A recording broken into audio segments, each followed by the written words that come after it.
Zuko's redemption in Avatar is often remembered as the moment he confronts his father during the Day of the Black Sun, but that's not where it begins, because by the time Zuko stands in front of Ozai, he has already changed. That moment isn't the start of his transformation, it is the result of everything that came before it. For most of his life, Zuko believed he had lost something, his honor, and everything he did, every decision he made, every mistake he carried, was driven by the need to get it back. But what if that was never true? What if Zuko didn't lose his honor, but was taught to believe that he did? Because if that's the case, then his story isn't really about redemption, it's about rediscovery, about unlearning a lie that defined his entire life. Zuko was born into a world shaped by war, where power meant everything. As the son of Fire Lord Ozai, he was expected to embody the Fire Nation's ideals: strength, control, and perfection. But from the very beginning, his life was shaped by two opposing forces: the warmth of his mother's love and the cold ambition of his father.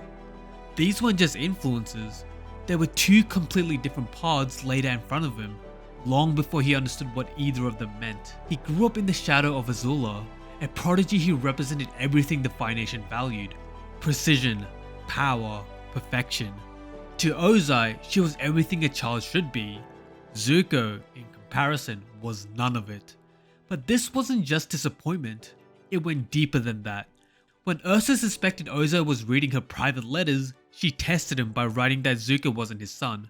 It was a lie, but Ozai believed it, and from that moment on, he chose to treat it as truth. Zuko wasn't just a failure anymore, he became a reminder of betrayal, something Ozai could never fully accept. And yet, despite everything, Zuko was different. Where Azula was cold and calculating, Zuko showed something the Fire Nation didn't value: empathy, compassion. And that matters, because these aren't traits you develop at the end of a story, they are traits you start with. Zuko didn't become honorable later, he always was. Because Ozai gave him nothing, Ursa became everything. She was the only person who saw him not as a failure, but as a boy worth loving in a world where his own father couldn't. And that love planted something inside him, something small, but unshakable. Even though Zuko spent years chasing his father's approval, deep down, he was never truly like him. We see this in one of the most simplest moments of his childhood. Zuko throws a stone at a group of turtle ducks and one of them bites him. He's confused, he doesn't understand why it happened, but Ursa explains it to him. If you hurt others, they will hurt you back. It is a simple lesson, but it reveals something deeper. The turtle duck didn't attack out of cruelty, it attacked to protect its child.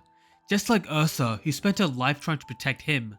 In that moment, Zuko is shown two paths, one shaped by power, and one shaped by compassion, and even then, he leans towards the latter. But the world he lives in doesn't reward that. During a war meeting Zuko had always dreamed of attending, he speaks up, not out of defiance, but out of compassion. A general proposes sacrificing an entire division of Fire Nation soldiers as a distraction, and Zuko refuses to accept it. He challenges it, openly, in front of everyone, and the room falls silent. No one supports him, no one defends him, because in the Fire Nation, compassion isn't strength, it is weakness. And in that moment, Zuko exposes something that the world refuses to accept. That's the moment everything breaks.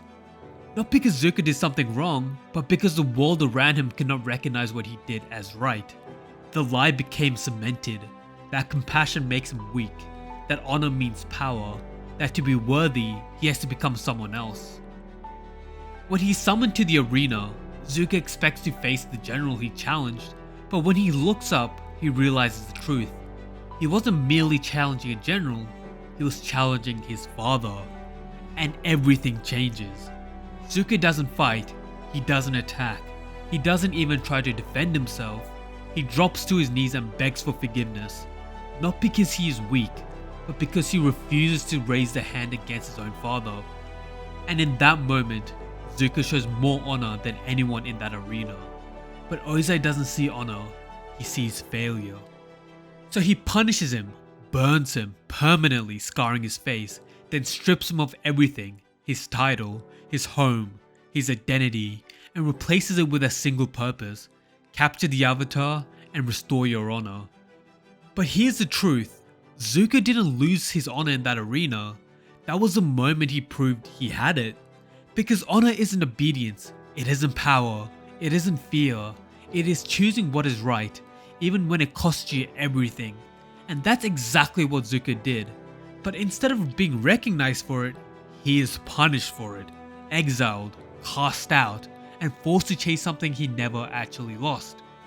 For the next 2 years, Zuko searches the world for the Avatar, crossing oceans, chasing rumors, fighting anyone who stands in his way, because he believes that somewhere out there is a thing that will fix him, that if he can just capture the Avatar, everything will make sense. But no matter how close he gets, something always stops him. He hesitates, he shows mercy, he lets people go. The very thing he believes makes him weak are the things that prevent him from becoming the person he's trying to be. Because deep down, Zuko isn't the person he's chasing. And that conflict follows him everywhere. We see it when he risks his life to save a crew member during a storm, when he abandons a mission to track down Iroh after he's captured, when he defends a small Earth Kingdom village even knowing they will turn on him, when he listens to Song and begins to understand the damage his nation has caused, when he lights up lanterns for someone else, expecting nothing in return, when he spares Zhao not only once but twice and even offers him a hand when no one else could. Over and over again, Zuko is given a choice, and even when he's lost, even when he's angry, even when he's trying to be someone else, he keeps choosing compassion. Because Zuko's problem was never that he lacked honor, it was that he didn't recognize it. He had been taught his entire life that honor meant power, obedience, and control, that it meant becoming someone like Ozai. So every time he acted with empathy, with mercy, with compassion, he didn't see it as strength, he saw it as failure. And that's why he had to fall, because as long as he believed that lie, he would keep rejecting the very thing that made him who he was, and eventually, that conflict breaks him. In Ba Sing Se, Zuko is given something he's never had before, a normal life. No war, no expectations, no pressure to be someone he's not. For the first time, he has a chance to let go, but he can't, because the question is still there. Who am I? And when that question finally reaches its breaking point, Zuko doesn't find clarity. He makes a choice. The wrong one. In the Crystal Catacombs, Zuko is given a moment, a chance to walk away from everything his father wanted him to be. And for a second, it looks like he might. He listens, he understands, he connects. But then Azula offers him what he's wanted his entire life. His honor, his home, his father's approval, and Zuko takes it. He turns his back on Iroh, he turns his back on himself, and for the first time, he becomes the person he thought he needed to be. And he wins. Zuko returns home a hero. He has everything he's ever wanted. Status, respect, power. His father finally sees him. And yet, something feels wrong. Because for the first time, Zuko got what he wanted, and it didn't fix anything. That emptiness is still there, because Zuko didn't fail when he lost his honor, he failed when he betrayed it. And that's why this moment matters. Because Zuko had to go this far, he had to lose himself completely to understand that what he had been chasing all along was never what he truly wanted. Because honor was never something he needed to earn, it was something he already had.